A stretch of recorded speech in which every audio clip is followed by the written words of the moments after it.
ഇനി തിരുവനന്തപുരത്തേക്ക് ഒന്ന് പോകാം. തിരുവനന്തപുരത്ത് നിന്ന് റിനു ശ്രീധർ ചേരുകയാണ്. റിനു, തിരുവനന്തപുരത്ത് എന്താണ് ഒരു സാഹചര്യം? ഇപ്പോൾ CPI നേതൃയോഗങ്ങൾക്കെല്ലാം ഇന്ന് തുടക്കമായിട്ടുണ്ടല്ലോ.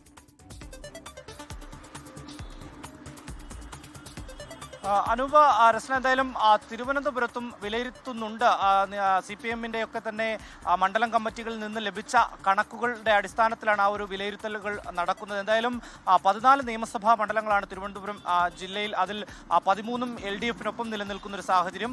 കോവളം മണ്ഡലം മാത്രമാണ് കോൺഗ്രസിന് ഉണ്ടായിരുന്നത്. എന്നാൽ ഇത്തവണ ഒരു 6 മണ്ഡലങ്ങളിൽ കടുത്ത പോരാട്ടം ഉണ്ട് എന്നുള്ളതാണ് CPM വിലയിരുത്തുന്നത്. അവിടെ വിജയസാധ്യത കുറവാണ് എന്നുള്ള ഒരു വിലയിരുത്തലും CPM നേതൃയോഗങ്ങൾ ചേർന്ന് വിലയിരുത്തിയിട്ടുണ്ട് എന്നുള്ളതാണ്. നെയ്യാറ്റിൻകര, അരുവിക്കര, കാട്ടാക്കട നിയമമണ്ഡലങ്ങളിലാണ് ആദ്യഘട്ടത്തിൽ വിജയസാധ്യതയ്ക്ക് ഒരു സംശയം CPM-നുള്ളിൽ ഉള്ളത്. ഒപ്പം പൊതുസ്വതന്ത്രർ മത്സരിച്ച തിരുവനന്തപുരം, കോവളം സീറ്റുകളിലും അല്പം ഒരു പരുങ്ങലായിരുന്നു മത്സരം. അതുകൊണ്ട് തന്നെ വിജയം നേടാൻ ആവുമോ എന്നുള്ളൊരു ആശങ്ക CPM-നുണ്ട്.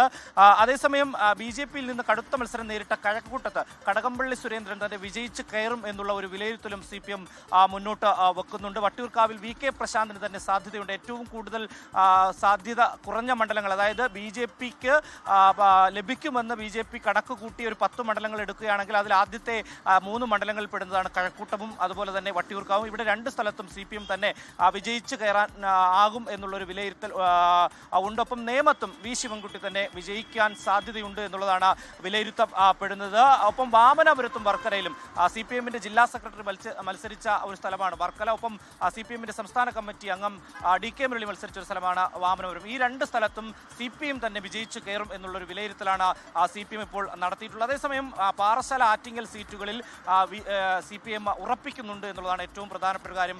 പൊതു സ്വതന്ത്രരെ നിർത്തിയ കോവളം അതുപോലെ തന്നെ തിരുവനന്തപുരം മണ്ഡലം, അതായത് കോവളത്ത് ഫഹദ് റൂഫസ്, തിരുവനന്തപുരത്ത് CPM-ന്റെ സ്ഥാനാർത്ഥിയും അതല്ലെങ്കിൽ പൊതു സ്വതന്ത്രൻ പരാജയപ്പെടാൻ സാധ്യതയുണ്ട് എന്നുള്ളൊരു വിലയിരുത്തൽ കൂടി CPM എന്തായാലും വെക്കുന്നുണ്ട്. എന്തായാലും 6 സീറ്റുകളിലാണ് ഒരു സംശയം CPM-ന് ഉള്ളത്. മറ്റ് സ്ഥലങ്ങളിൽ വിജയിച്ചു കയറുവാൻ വേണ്ടി സാധ്യത ഉണ്ട് എന്ന് തന്നെയാണ് ഇപ്പോൾ വിലയിരുത്തപ്പെടുന്നത്.